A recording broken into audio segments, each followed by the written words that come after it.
Assalamualaikum warahmatullahi wabarakatuh. Salam sehat dan bahagia. Pastinya kembali lagi di channel saya, Mandrois Ali Yusuf.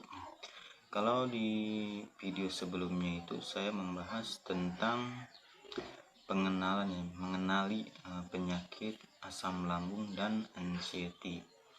Dan untuk di video kali ini saya akan membahas ilmu dasar tentang penyakit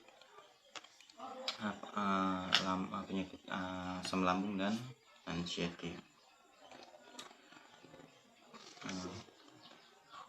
Sebelum kita lanjut ke pembahasannya, jangan lupa bantu channel ini agar bisa lebih berkembang dan nyalakan juga tanda lonceng video ini agar kalian dapat notifikasi pemberitahuan dari channel ini ketika saya mengupload video-video terbaru saya. Oke, jadi asam lambung itu diawali dari penyakit MAH ya, MAH yang biasa, ya, hingga menjadi GERD atau hingga menjadi asam lambung dan GERD ya. Ketika penyakit lambung itu waktu awalnya hanya penyakit MAH biasa, karena pola hidup kita yang kurang sehat ya, dari pola makan kita juga tidak terjaga, tidak sehat. Dari situlah si lambung kita itu memproduksi asam yang berlebih karena seringnya kita telat makan dan makan makanan yang kurang sehat semacam pedas, asam, dan alkohol, soda dan sejenis lainnya. Dari situlah dari yang awalnya hanya MAH biasa ya terus menjadi penyakit asam lambung dan GERD. GERD itu gastroesophageal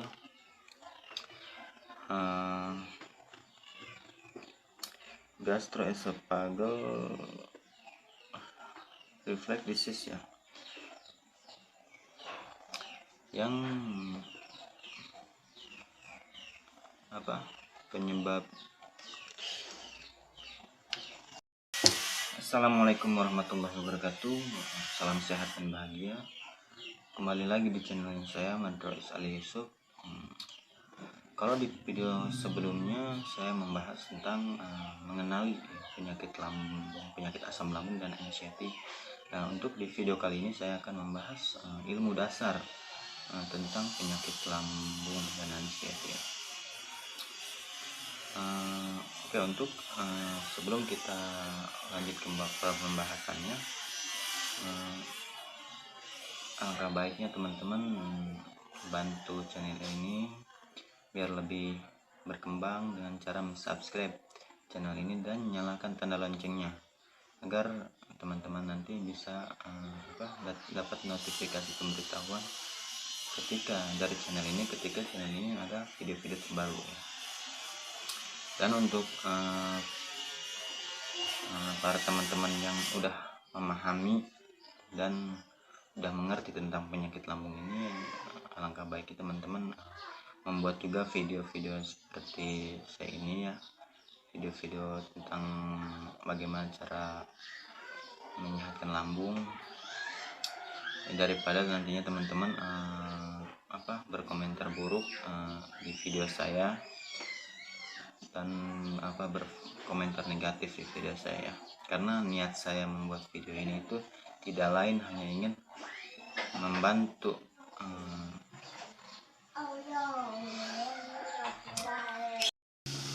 karena niat saya membuat video ini tidak lain hanya ingin membantu teman-teman yang sampai saat ini belum mengetahui tentang penyakit lambung ya, tentang penyakit asam lambung, sampai teman-teman sudah sekian lamanya menderita penyakit lambung tidak ada kesembuhan gitu. Ya, syukur-syukur alhamdulillah ketika teman-teman melihat video saya ini bisa mendapatkan kesembuhan ya dari wasilah video ini. buat teman-teman, hingga teman-teman bisa kembali beraktivitas, bisa sembuh lagi normal seperti biasanya, bisa beraktivitas dengan normal lagi ya. Jadi dasar dari penyakit lambung itu ya diawali dengan penyakit emah. Penyakit emah yang biasa aja, yang tadinya cuma biasa-biasa aja, cuma perih gitu apa ya, yang enggak terlalu terasa gitu. Karena seringnya kita melalaikan makan, terus dan makan makanan yang kurang sehat, pedas, asam, soda, terus dan yang lain-lainnya, hingga si lambung itu terus-menerus memproduksi asam yang berlebih. Nah, dari asam yang berlebih itu naik ke bagian atau esophagus yang ada di sini ya, dinding lambung, dan terus dia melukai dinding lambung ini hingga keluar dari lambung. Dan karena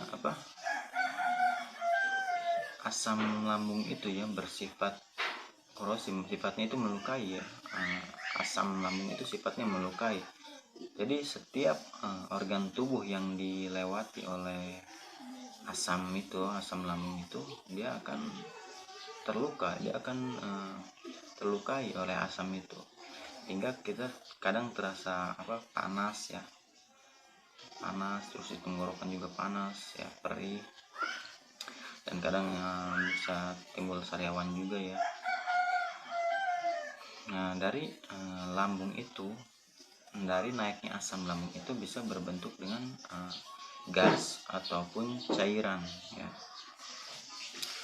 Hingga dari situlah yang tadinya emah biasa, karena kita sering melalaikan, sering telat makan dan makanan-makanan yang kurang sehat, hingga menjadi kronis gitu ya, yang biasa disebut menjadi emah kronis ya, asam lambung GERD gitu. Makanya kita harus itu. Nah, dan dari situ ketika sudah naik, sudah naik asam lambung kita hingga melewati tenggorokan, itu akan otomatis akan merespon otak kita, merespon pemikiran kita, hingga menjadi cemas, panik. Itu otomatis merespon ya, itu otomatis merespon pemikiran kita menjadi cemas. Dari asam lambung naik itu otomatis merespon pemikiran kita menjadi cemas, menjadi panik, segala macam pikiran-pikiran. Dan bahkan yang pernah terjadi itu, misalkan kita waktu pertama terkena asam lambung ya, kalau saya dulu ya, waktu pertama kali kena asam lambung itu kan udah saya pernah ceritain juga di video saya yang sebelumnya. Jadi begitu saya kena asam lambung itu badan terasa menggigil, jalan sempoyongan kayak mau jatuh gitu ya, terus dikerokin badan, dikerokin kan merah-merah segala macam dan lainnya, sampai saya berobat aja 2 kali dalam 1 hari itu. Jangka waktu 1 jam itu saya berobat 2 kali ke klinik ya.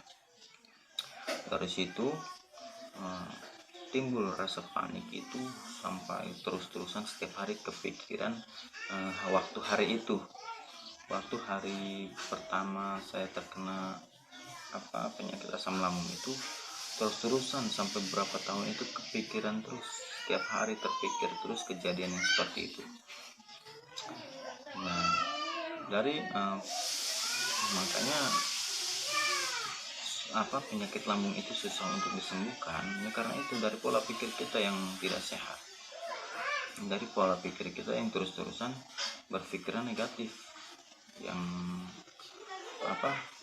terus-terusan cemas, terus-terusan panik. Jadi susah untuk mengobati si lambung ini. Jadi gitu.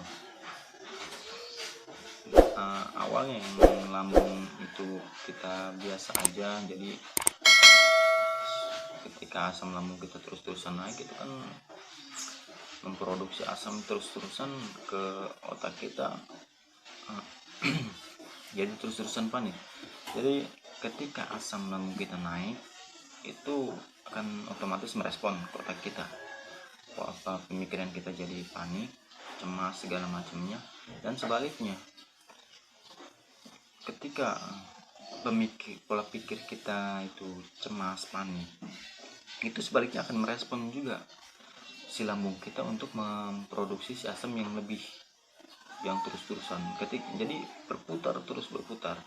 Ketika asam lambung naik, pola pikir kita stres, dan ketika pola pikir kita stres, si asam lambung itu naik.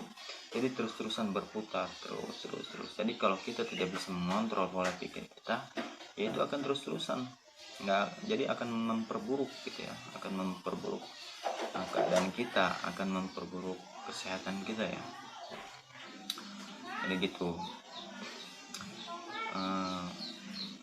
Intinya kita harus bisa menjaga pola makan kita yang tadinya sembarangan. Kita harus mengatur pola makan kita dengan baik, dan pola pikir kita juga dengan baik, pola hidup sehat, dari pola tidur yang harus tepat waktu, terus harus setiap hari berolahraga minimal 1 jam lah. Terus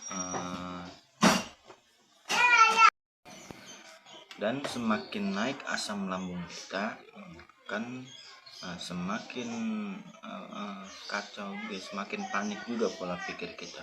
Dan sebaliknya, semakin panik pola pikir kita, akan semakin lambung terus-terusan memproduksi asam yang semakin banyak ya. Jadi caranya seperti itu. Ketika asam lambung kita naik, kita harus bisa mengatur pola pikir kita dengan baik ya, mengontrol pola pikir kita dengan baik, mengganti pola pikir kita yang tadinya negatif, kita balikan menjadi positif ya. Sebab jika kita terus-terusan seperti itu, seperti saya dulu, ketika belum tahu gitu cara mengatasi lambung itu seperti apa, setiap hari saya mengobati lambung karena tidak ada kesembuhan sama sekali. Dari sekian lama saya menderita penyakit lambung ya, kurang lebih itu 1 tahun saya menderita penyakit lambung. Selama itu juga saya mengobati penyakit lambung itu tidak ada kesembuhan, karena yang saya obati itu hanya lambungnya saja gitu. Karena saya belum tahu dari penyakit lambung itu ada penyakit anxiety. Karena yang saya obatinya itu hanya penyakit lambungnya saja, jadi sulit gitu ya, sulit untuk disembuhkan. Karena anxiety-nya kita tidak sembuhkan gitu, kita tidak sembuhkan terlebih dahulu. Jadi jika kita ingin mengobati penyakit lambung kita ini, kita harus terlebih dahulu mengobati penyakit anxiety kita ini. Jadi barengan lah, sambil kita mengobati lambung kita, sambil kita mengobati anxiety kita. Ini cara mengobatinya seperti itu. Sebenarnya simple sih ya, cuma emang sulit, enggak bagi yang ini enggak gampang gitu ya untuk membalikan pola pikir kita yang tadinya negatif untuk menjadi positif. Itu tidak mudah ya, sulit gitu. Jadi cuma ya cara yang seperti itu yang harus kita lakukan. Sebab jika kita tidak melakukan hal seperti itu sangat sulit ya untuk mengendalikan lambung kita agar lebih baik lagi.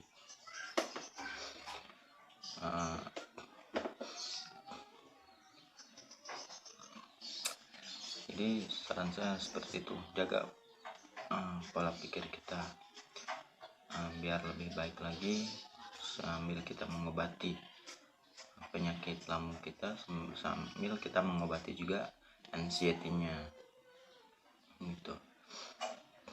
simple ya, susah-susah gampang gitu mengobati anxiety itu, apalagi kalau kita baru-baru gitu mengobati. Tapi waktu dulu ya, waktu saya pertama kali saya dikasih tahu gitu ya sama mentor saya, dari hari itu juga perasaan badan saya itu udah merasa membaik gitu. Dari pertama orang itu menjelaskan kepada saya bahwa penyakit lambung itu seperti ini ya, emang tidak berbahaya ya, penyakit lambung itu emang tidak berbahaya asalkan kita tahu gitu cara mengatasinya seperti apa. Dan jika kita tidak tahu cara mengatasinya gitu, itu akan sangat berbahaya. Jadi berbahayanya kenapa ya, berbahaya gitu, nggak akan sembuh-sembuh gitu, nggak akan sembuh-sembuh. Setiap hari kita akan merasakan hal-hal yang seperti itu, pusing, mual, muntah, selayangan kayak gempa ya, setiap hari yang kita rasakan itu. Pokoknya sejuta sensasi, sejuta rasa penyakit lambung itu.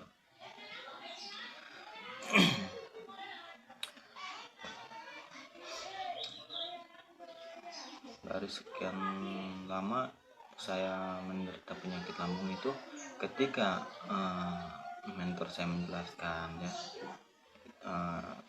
dari saudara saya juga sih ya, dia juga dulu pernah ngalaminya.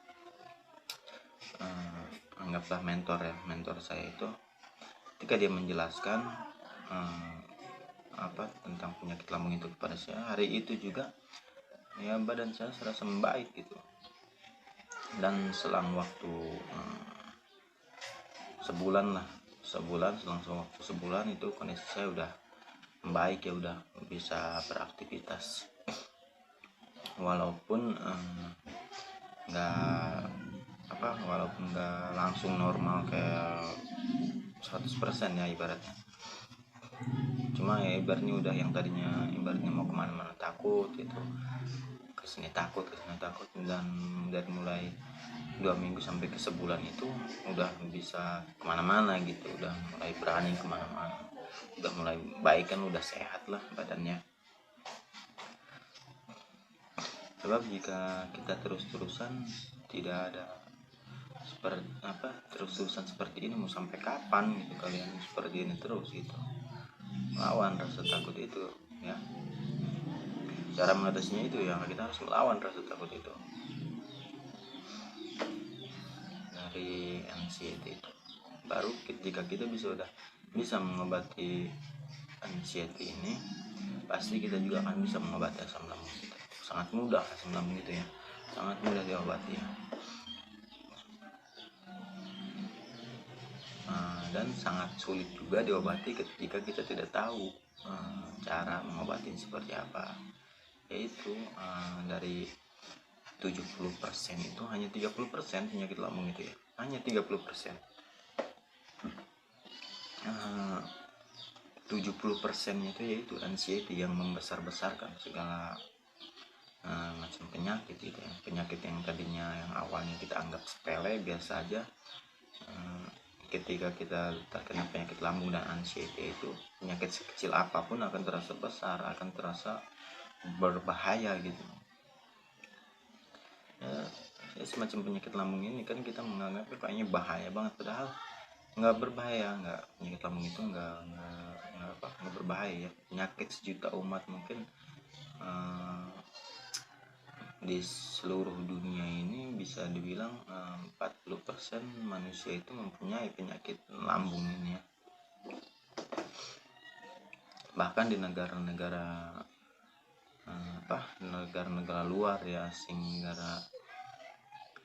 Eropa gitu ya, jadi penyakit GERD itu udah sangat familiar ya, udah biasa gitu, mereka dalam keseharian mereka itu udah seperti biasa gitu.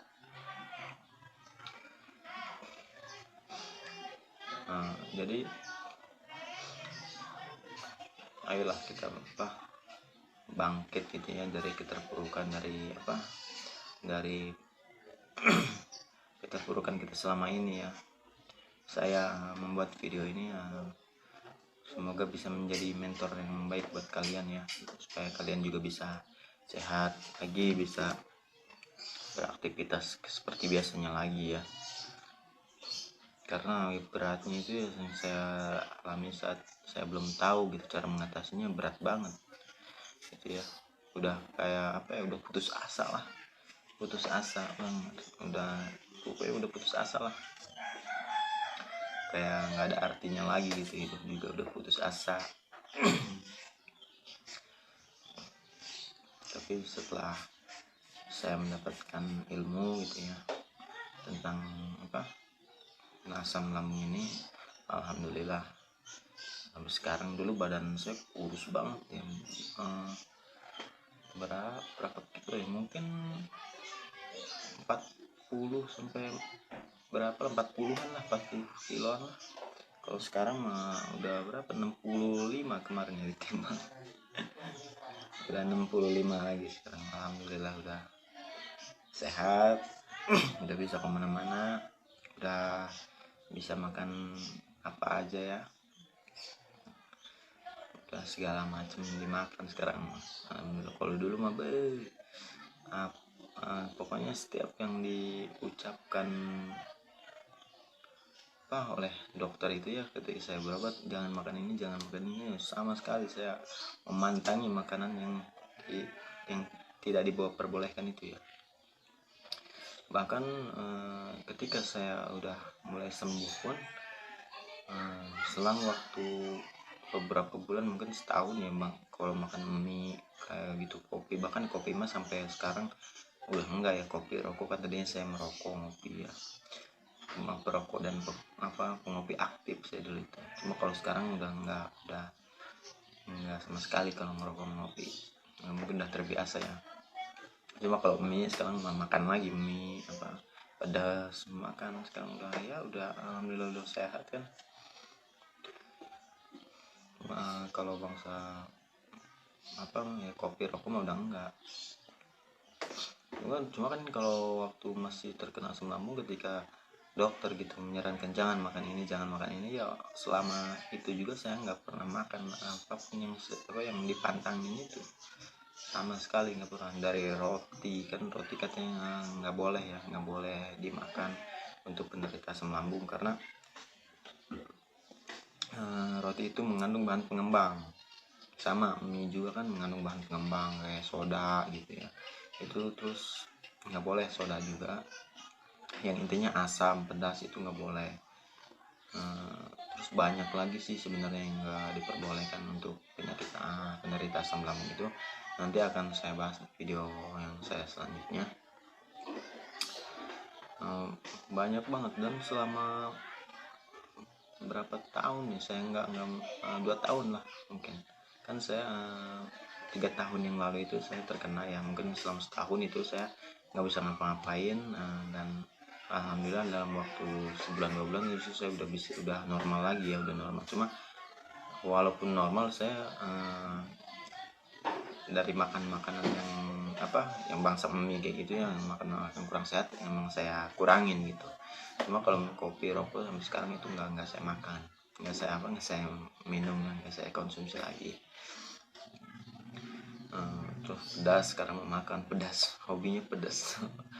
Asam, makan asam, cuma nggak berlebihan juga sih. Kalau mie asam pedas dulu itu sama sekali, sampai 2 tahun mungkin saya enggak. Tapi kalau pedas mah iya makan sih, kadang jarang-jarang gitu waktu dulu juga makan. Cuma kalau sekarang tiap hari makan lagi. Ya saran saya itu ya, itu untuk ilmu dasar tentang lambung. Jadi kita harus benar-benar memahami tentang lambung. Kalau di video sebelumnya saya itu mengenali tentang penyakit lambung, anxiety.